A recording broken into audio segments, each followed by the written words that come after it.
Brilliant. Well, thank you very much. I'm very delighted to be here. I am Sarah Bloomfield of Sarah, Clare and Russ. As I say, Clare is hopefully joining us. Russ is has decided to retire on us, but he's still writing this paper with us, which is exciting. And the paper, as you see, is titled Exploring Unknowingness as a Route to Distributed Leadership. And it's some ideas I've been wrestling with for quite some time. I mean, some people might actually remember an earlier version of this 2 years ago at UE. But it's this whole idea about unknowingness and distributed leadership. And something we've been wrestling with is kind of which to foreground and which is sort of the findings and which is, you know, where to position it. And actually what we've decided is at the moment is actually we're going to sort of foreground both unknowingness and distributed leadership from the outset, and then look at how the two of them interrelate. So that's where we've got to now, but we'd be really interested in feedback from you today to see whether that works for you and what we put together. So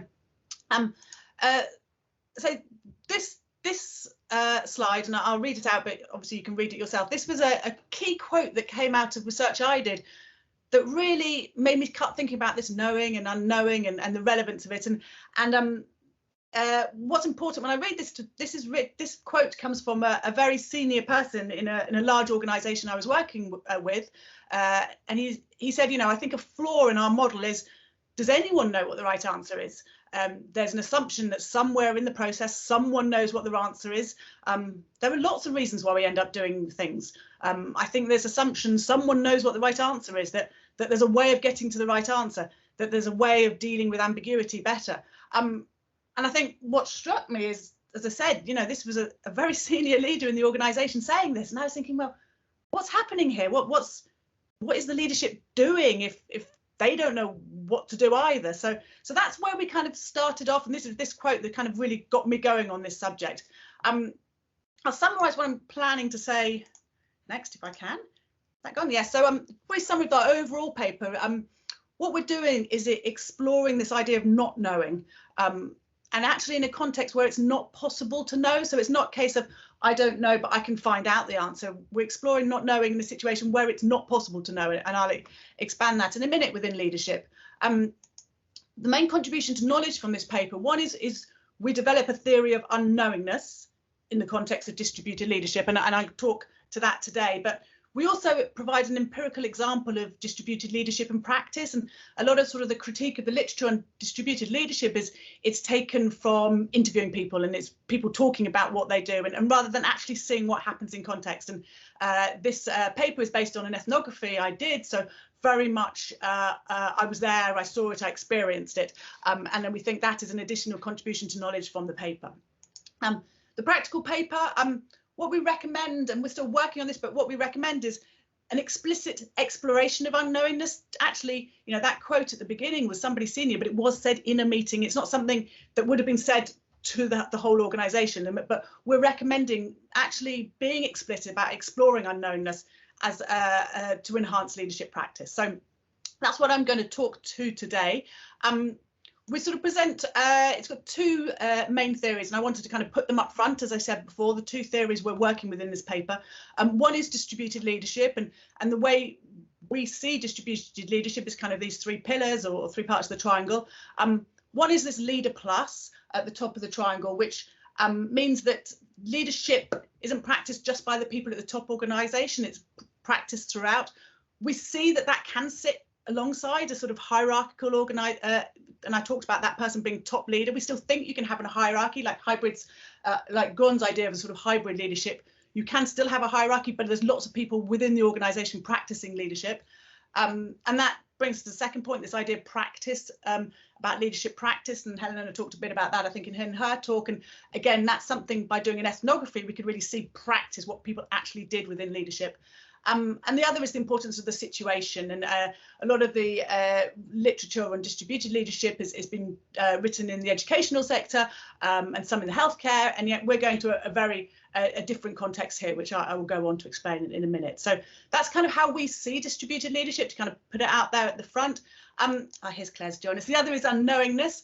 And this, we looked through a lot of literature, and we've actually kind of come up with our own definition of how we're defining unknowingness in this paper.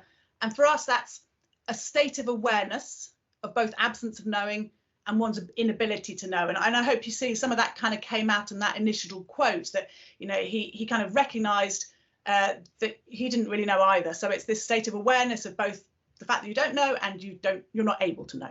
So those are the two sort of theories we are putting forward in this paper and looking at how they interrelate. So I talked about I did an ethnography. I was very lucky. I did an ethnography in the Forestry Commission. I actually was in the organisation called Forestry England. The Forestry Commission is part of the UK government. It was set up after the First World War to replenish timber stocks. We basically used all our timber making boats in the First World War. So the Forestry Commission was set up to replenish our timber stocks, to grow more trees. And Forestry England is the organisation tasked with managing that in England. And when that started, it was first set up, it was about growing trees to cut them down, timber harvesting. But as the years have gone on, it's also sort of taken over some more missions, things like also protecting the wildlife, being a place where one can recreate, is the term they would use, where you can go out and walk, and also for public health, somewhere you can, you know, go out and exercise. So the mission has expanded, kind of unofficially written down. It's still about timber harvesting, but really they need to do all these things. But hopefully you can see these things conflict. You can't grow trees to cut them down as well as looking after the gosling, you know, the bird nesting in the tree. You can't look after, you can't have lots of people out in the forest and then also look after the wildlife. So everything they do has contradictions, which is where this not knowing comes from. And that was where that quote came from. You know, what do we do here? Do we protect the goshawk nest? Do we let that bike race happen in the forest? Do we, you know, grow more trees? So everything they do is conflict. And also the distributed leadership, because it's so difficult to make decisions, and because the organisation is so widely spread across the whole of England, there is this idea that leadership is distributed. They're very clear that actually it's you make decisions at the ground level, because that's the only way you can make decisions.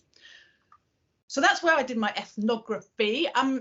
And what I found, and what we found is, since we've been looking at the data, is this idea of not knowing comes up all over Forestry England. So bear with me as I kind of talk you through some of it. You know, there was not knowing, there was legitimacy about not knowing. They talked about not knowing, partly due to the complexity of the mission. As I say, they don't know what to do. Should they cut the trees down? Should they wait? Should they charge for parking here? You know, there was a lot of not knowing. It was legitimised due to the complexity of the mission, and also due to distributed leadership. You know, it's I look after so many forests, so much land. How can I know everything that's going on? You know, it's impossible for me to know. There was also on my slide, a utility in not knowing. Actually, in fact, that people didn't know was actually useful, because it enabled them to make decisions. It's not like, oh, my boss knows, so I've got to make the right decision. You couldn't make the right decision. So actually, the people higher up the hierarchy, or nobody else knowing the decision, actually enabled decisions. And similarly, not knowing if you're doing well, you know, is lots of visitors good?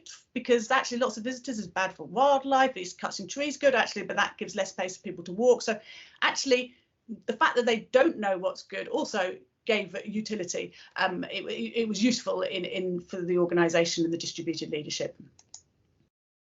We also got this area about dissemination of not knowing, and this is perhaps a little bit complicated, and I'm conscious of time, but I followed during the ethnography the senior leaders or the senior managers doing they're presenting their strategic document and distributing that down through the organisation, or disseminating it down through the organisation, and in some ways, you know, it was very clear this is what we do, but it talked about all the things that they do. So it said, right, what you need to do is look after the wildlife, grow trees, allow mining on the site. You know, this is the UK's, so actually we need to mine on the areas as well, which causes a lot of contention. So they were telling people do everything, but they weren't telling them how to do everything. So we see actually they were also in some ways saying, you know, we don't know either.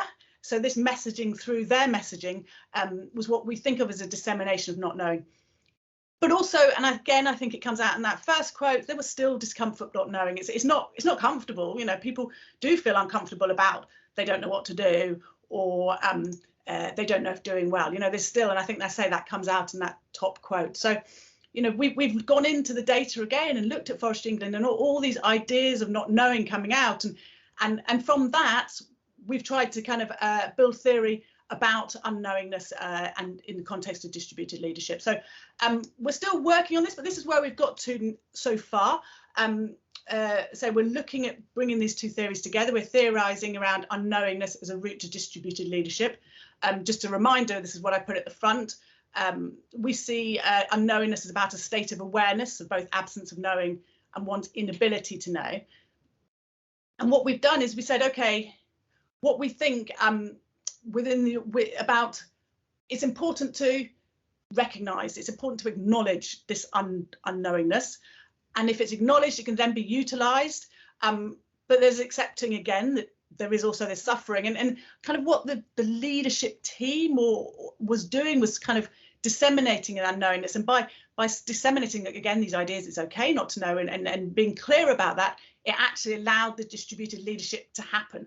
So through acknowledging and acknowledging all of these things, I guess, the usefulness of it, but the uncomfortable of it, by sort of messaging in that way, they were disseminating a knowingness and therefore enabling the distributed leadership to happen. So our recommendation, as I said at the top, for practice would be about being explicit in this exploration of unknowingness, you know, recognizing it and thinking, is it useful or not? You know, that quote at the beginning was said in a meeting, but it wasn't something they talked about in their leadership training. You know, I went along to leadership training and they moved, you know, a load of stack of wood from here to there using, you know, standing on their toes, whatever, you know, just using, they were perhaps explicit about what unknownness means in their organisation. It might have helped to improve their leadership practice.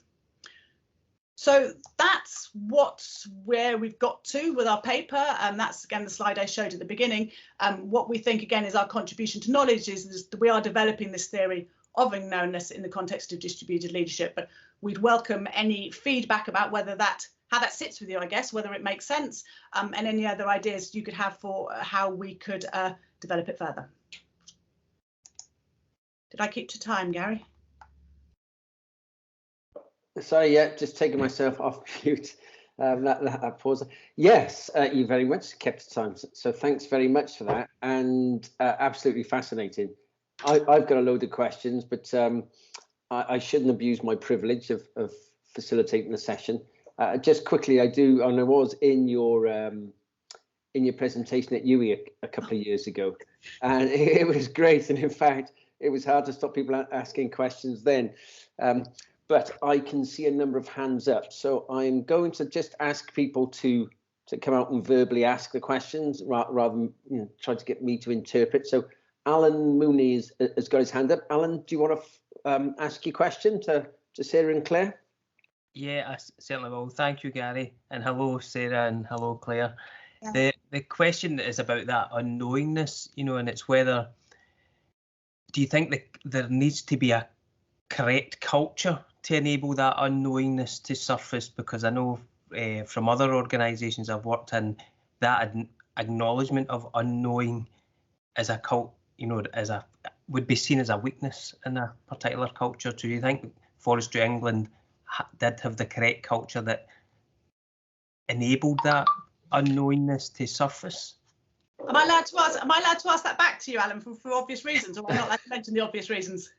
No, you can indeed. You can. Alan works for Forestry Scotland, or did work for Forestry Scotland. So, and I've never actually presented this in front of Alan, so I'd be very interested in your thoughts on it as well. But that was kind of going through my mind. So I don't know whether, Claire, you want to answer the question first, and then we'll hear what Alan is, because I was sitting here thinking, am I allowed to say what? You could have started that, Alan. Okay, no worries. But what would I mean? I think that this is why we've chosen to particularly talk about and relate the idea of unknowingness to distributed leadership, because Forestry England is a fairly explicitly distributed leadership kind of organisation. I mean, they don't exactly use that language, but a lot of the way in which they do talk and describe themselves would fit with the kind of theoretical descriptions. And so that's why we do contextualise it like that and offer our contributions to distributed leadership rather than leadership more generally. I mean, I think the idea of unknowingness raises all sorts of other questions for organisations more generally, but that would be my response. Can I have your thoughts, Alan? What do you think? I think that if I'm going from a Forestry Scotland answer, then there is definitely work in progress, and it's certainly the direction of travel to be comfortable with not knowing. But again, there's a historic thing, you know, there's, in terms of the demographics of the organisation, there are individuals who are in the organisation for a considerably long period of time, and as such, they have a positional power in terms of their position in the organisation and the level of experience. So there's some factors that would influence their unknowingness, comfortableness, but that's not widespread. And again, the direction of travel is very much about being comfortable and not knowing. Well, thank you, Alan.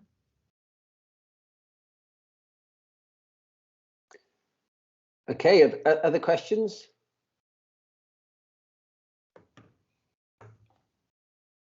Well, whilst people are thinking, I've got loads, but I particularly liked your triangle there with leader plus context and practice. Yeah, so I've got a few questions and comments. Really is fascinating. For the last 18 months, I've been working with public services on an innovation program, and we left it, or the design of it is an element of that they design. And what I've discovered a lot more with public services is the tension between their different, for want of a better phrase, measures. So the activities that you've alluded to, that the Forestry, is it Forestry Commission? Is that yeah, Forestry England, the subset. Yeah, Forestry England. You know, the recreation, the logging, or the sustainable forestry, the wildlife, etc. So you've described that tension that exists between them. And I found the same within public services in Wales, particularly as you've got the net zero targets, you've got the Welsh Future Generations Act, and then you've got individual departments, directorates, whatever they're called within the different local authorities, have got their own, let's say, measures and targets. So they're always torn between which of the specific statutory obligations and departmental and then organisational measures they're meant to achieve first. So there is this ambiguity, tension, and as you suggest, unknowingness, more so within what I would describe as public service organisations over private, because generally within private sector organisations, you know, they do need to make a profit. Yeah. And therefore, ultimately, there's one measure. You know, yeah. Are we making a profit on our activity? Yeah, there's more to it than that, but ultimately, there's one. So, can you tell us, so tell me a bit more, really, I suppose, about the tension between their different, let's call it, activities, and how that might manifest itself in this unknownness that you describe? I mean, just talk about one of the things I think, and of course, obviously Alan's in the room as well, but I think one thing was the public sector, I think, was right as well. It was, there's sort of another sort of elephant in the room, was the fact that they were answering to the government, but the people I talked to was actually only particular very senior leaders who were almost worried about that, you know, hitting the targets, and it was very uncomfortable if they didn't hit those targets around more about protecting the wildlife, I see, or protecting the areas, and that was very much so. But at kind of a local level, I mean, that was just played out all the way through the organisation. Should we cut down the trees here? Should we protect the goshawks and the goshawk nest? And actually, one thing was interesting or helpful to them was around this idea of trees have patience. You know, actually, you can wait. And so actually, and it's, I'm writing that in a different paper I'm doing. There were other kind of get out clauses in terms of different space or different time. because they could say, well, I could do it then instead, or I could do it there instead. And so, you know, I might not protect the nightingales here, but over there I can do it instead. Or I might not might not cut down these trees this year, but I could do it next year instead. So, but I've kind of moved that into another paper. But there's, you know, everything they did, every decision that had to be made was weighing up. And how do you decide? You know, how do you decide whether to have the bike race here? You know, because it's good for public health. It's good that they do a bike race in the middle of the New Forest, but the New Forest is the New Forest, and it's a centre of, you know, scientific interest. It's beautiful, you know. So you know, I'm not sure if I've answered your question then, but you know, you were talking about what are the tensions, and those are the kind of things that all the time. But I say they kind of had slightly, I felt, these get out clauses. Clare, yeah, absolutely, and I think you point to one of my favourite phrases, and it'll come back to me shortly. Who came up with it? It's like leadership is the management of meaning, and the different groups that have and voice and interest tends to influence the way that leadership manifests itself eventually. So, for argument's sake, those that might make a particular noise publicly about some trees being felled or you know, not being managed sustainably might have a louder voice than I don't know, the recreational use. And you know, there's been a particular argument going on locally to me with the park runs, where the local authorities are trying to charge for the use of the park because it's degrading part of the soil in some parts. And you've got this vociferous argument going on from not from public health professionals, but from that public health perspective of, well, actually, you know, we're getting people out, we're getting people into parks, we get them exercising. And so you can see where the local authority as a public service organisation is trying to manage the limited budget they've got to maintain the park, and yet, you know, they're being pilloried for that. And it just, again, I think points to the tension that exists within leadership and public service organisations because of those multiple measures, if not statutory obligations in some areas. Yeah. And the one, sorry to hog the floor, has anyone got got an immediate question? I see Jenny's got a hand up. One thing that interests me a lot here is complexity theory. Obviously, complexity is part of the distributed leadership, particularly if you look at Parry and Bryman's work. But I don't know if you've seen Snowden and Boom's article. I think it was 2006. He publishes, Dave Snowden, what he describes as a leader's decision-making framework, and talks about known knowns, and within that framework, it talks about complexity, chaotic, different contexts of leadership. And yeah, I think you might find that interesting, his paper. And actually the public service organisations I often introduce it to find it really interesting that they got these different, and they understand, actually, and got some great feedback from them saying, we actually understand what this paper is trying to tell us, and it helps us lead, because we do often find ourselves sometimes in these complex and complicated scenarios. He's got this kind of hierarchy: complex, complicated, and simple and chaotic context that they're expected to lead in, and they're not really. And you know, they articulate when we're in the workshops, which we obviously declare as a safe space, that they're not equipped to deal with these complex scenarios where they've got these multiple tensions, and ultimately they've got to do what they describe as whatever's most popular in their perception. Yeah. So I'm conscious I'm hogging the floor a bit. So Jenny, you've got a question, Jenny Robinson?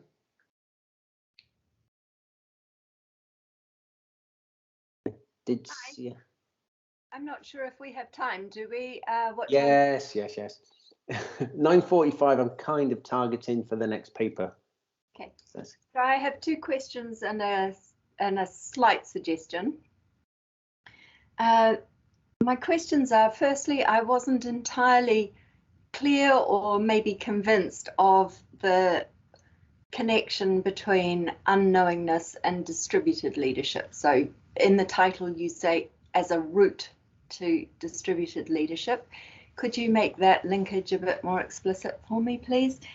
And the other thing is, have you done any member checking or triangulation of your conclusions, in as much as you mentioned, I think Alex or Alan was here from the Forestry Commission, and so that's a form of member checking just there, but more broadly, have you been back and said, this is kind of how we're seeing the data and this is what you think?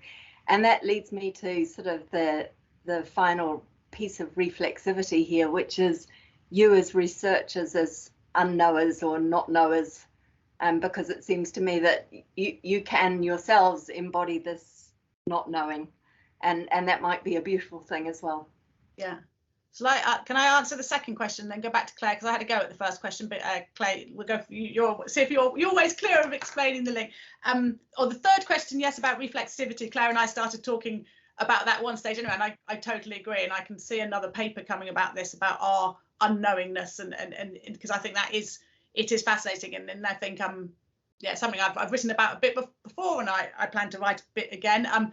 You're going about this idea of going back to them, yes, and I agree, and in fact I've been talking about going back to them, but it was interesting when I first I went back to one of the people and I talked about it and said, oh, it looks like you're saying our leadership's weak, and it's really interesting. But another thing I'm writing about and thinking about is the fact that I can't anonymize the organization. I feel it leaves me in quite a vulnerable position, and because always whenever I'm at a conference, it's like, oh, I sent your paper to so and so at the Forestry England, or people like Alan show up, and I can't anonymize it. So I have to make sure that everybody agrees, because I can't be talking about something that people like Alan say completely different. But I agree, there's another stage missing still. I've gone part of the way to going back, but not completely. But I'm going to hand back to Claire for the first question, see if she can do a better job than I can in seeing how we're seeing unknowingness and distributed leadership sitting together. Yes, I think in a couple of ways. I mean, one is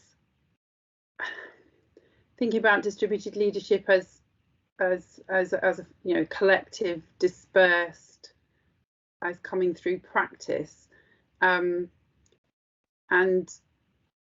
that the notion of dissemination of unknowingness enabling direction and influence, enabling people to be making decisions in dispersed ways. But the second way is actually, what we mean by the route to is that the extent of unknowingness and the dissemination of it creates spaces for others to act,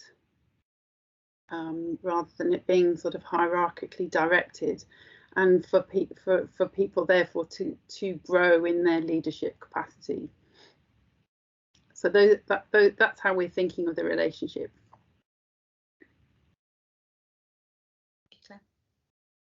Yeah, I don't know if that adds any clarity or convincingness, Jenny, and I'd be interested if you were to say. Yeah, so I can just imagine reviewers of a paper saying what you're illustrating is abdication of responsibility, which is a point I think Alan made. But I very much like your phrase, Claire. This is about creating spaces for others to act, and I think that if you could find from the ethnography examples of practice where that comes about, that as a reviewer I would be thoroughly convinced by that. Thank you. That I'm really attracted to that one phrase, and then exemplifying it, showing how that happened, and putting that into the practice space. Thank you. Great. Thank you very much. Thank you. Jenny. Okay, thanks very much both. I think we could have gone on, or certainly I could have gone on for another half an hour, but hopefully next year we'll be in person, and then can grab you over a biscuit and say, what do you mean? So yes, I better move on.